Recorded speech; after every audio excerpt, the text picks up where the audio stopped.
Hello and a big welcome back to all my subscribers, and if you're not a subscriber, why not? Right, today I wanted to just talk about advice, and to start with a quote from Wilson Meisner: "To profit from good advice requires more wisdom than to give it."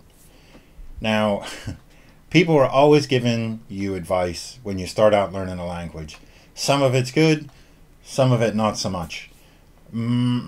And I did a survey on the forum for language learners that I run, and there's a fair few amount of bad advice things that come up all the time. Now, it's not necessarily bad advice. It's not the person trying to give you advice is not trying to steer you wrong or give you bad advice.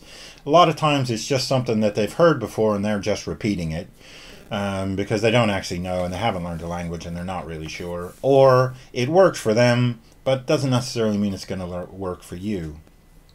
So I've got these. They're in no particular order. I just wanted to quickly run through them and just give my opinion on some of this advice. Now, the first one that came up was listen to your teacher, or your teacher's always correct, or do what the teacher says. Now, this is can be good advice depending on the teacher. If you've got a really good teacher, then this is probably good advice. But you can't just do what the teacher tells you to do. You need to do additional stuff as well. Anybody who's gone to school and gone to French class and then come out at the end of a few years and still can't speak French knows that this is not all that you need to do. You need to do other stuff. You need to read, write, speak, listen, work outside of class, do all kinds of other stuff. And the next one is learn grammar, not vocabulary. Well, no. You need to learn both. And actually, you need to learn a lot of vocabulary. Vocabulary is very important. It's the building blocks of languages. But you also need to have grammar because you need to know how to put those blocks together to make coherent sentences that a native speaker is going to understand. You can't just use the grammar of your own native language because it just doesn't match up. If you're an English speaker and you're trying to speak to somebody in Korean, Korean, the verbs are at the end of the sentence. So, you need to know the grammar and you need a lot of vocabulary. Other advice, although I wouldn't really call this advice, was just give up, just quit. You can't do it. Well, you can do it. It's just going to take you a while. You just need to persevere and you need to study. You will get there in the end, so don't worry about that. Then another one is you can be fluent in 3 months. Maybe. Unlikely, but it's possible. And it kind of depends on your definition of fluent. If you want to be fluent in 3 months. So a lot of that, I would take that with a grain of salt. I did do a video on how long it actually takes to learn a language. I'll put a link somewhere in the video, just so you know how to sort of estimate how long it's going to take you. Now the next one, this comes up a lot, all the time. Move to your target language country. You full immersion. You're going to learn instantaneously. Well, maybe not so much. The first thing is you're still going to have to do the same amount of studying that you would have done if you weren't in the country. In reality, natives don't have the patience to correct each and every mistake you make. And mostly they don't care about you. So you're not going to get a lot of help from them. They're not your parents, they're not really going to help you that much. You're still going to have to put the time and effort and the study in and do it the hard way. So why risk the expense of going to a completely different country to do the same thing you would have been doing where you're at right now?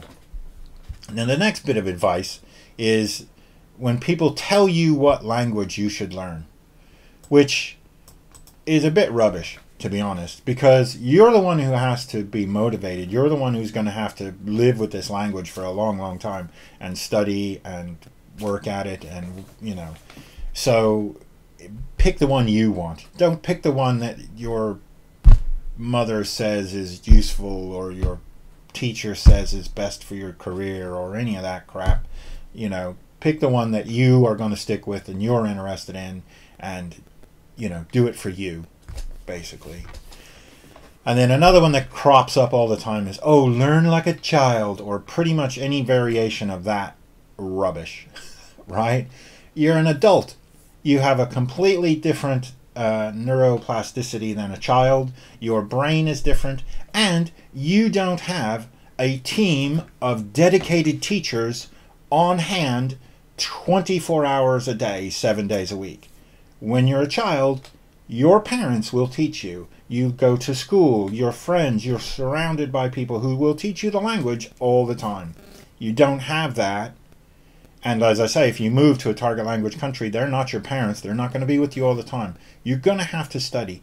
And children typically, when you can't read before they speak before they read. So, you know, you can read first. You can read grammar books. You can study vocabulary. You can understand things. So actually learning as a child is very poor advice. You know, learn like an adult, because you are an adult, so just do it.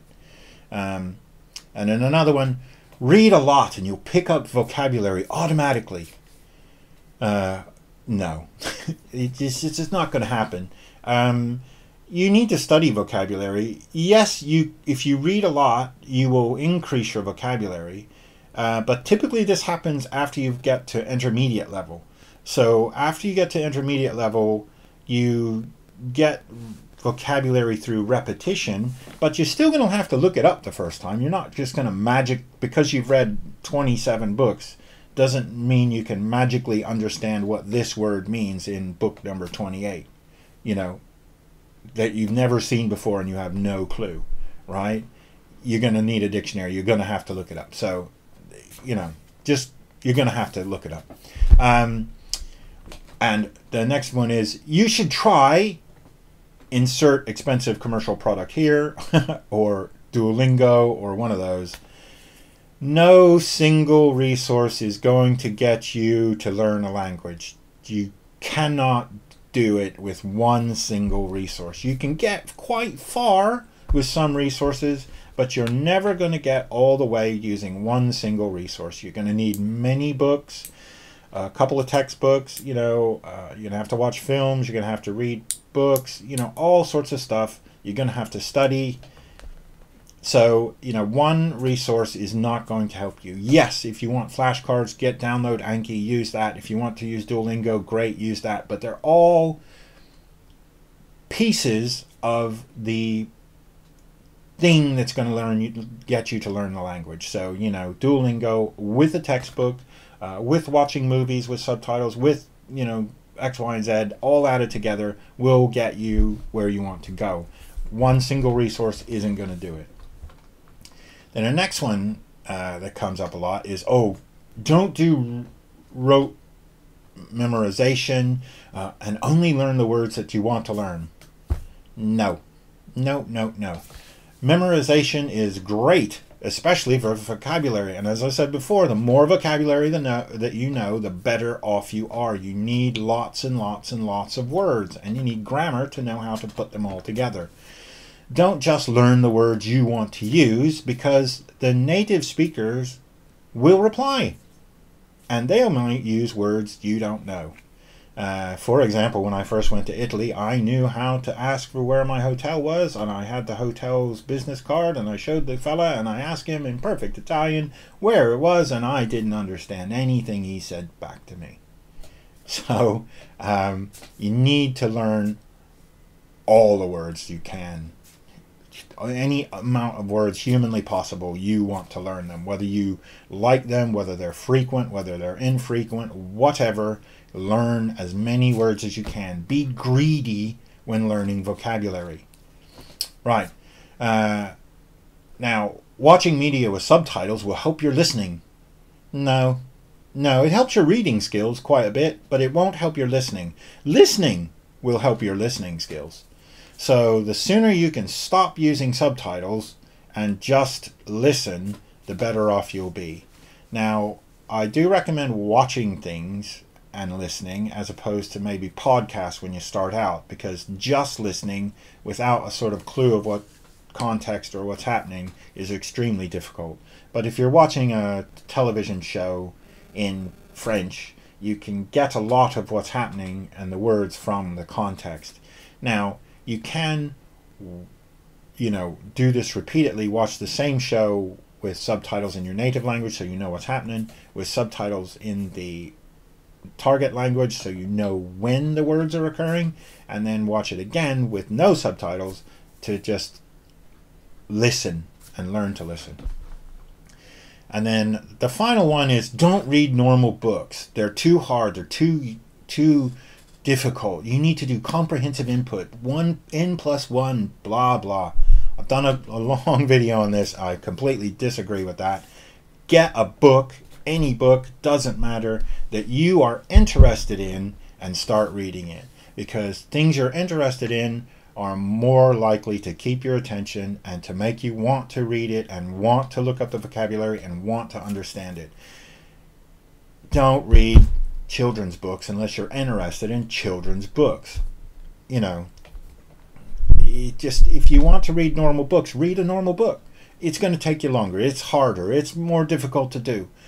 But you get more satisfaction at the end. You read much more as far as vocabulary is concerned. You get, you know, better grammar, or at least fuller grammar, from a normal book written in a normal language for a normal adult to read in that language.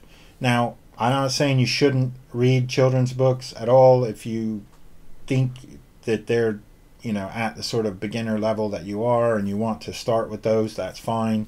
But don't be afraid just to grab a normal book off the shelf and start reading and get stuck into it, because you can. Don't worry about it. It's not a problem. Now, that's it from me today. If you like this sort of thing, please like and subscribe and tell all your friends and all that sort of stuff. And I'll see you later. Bye.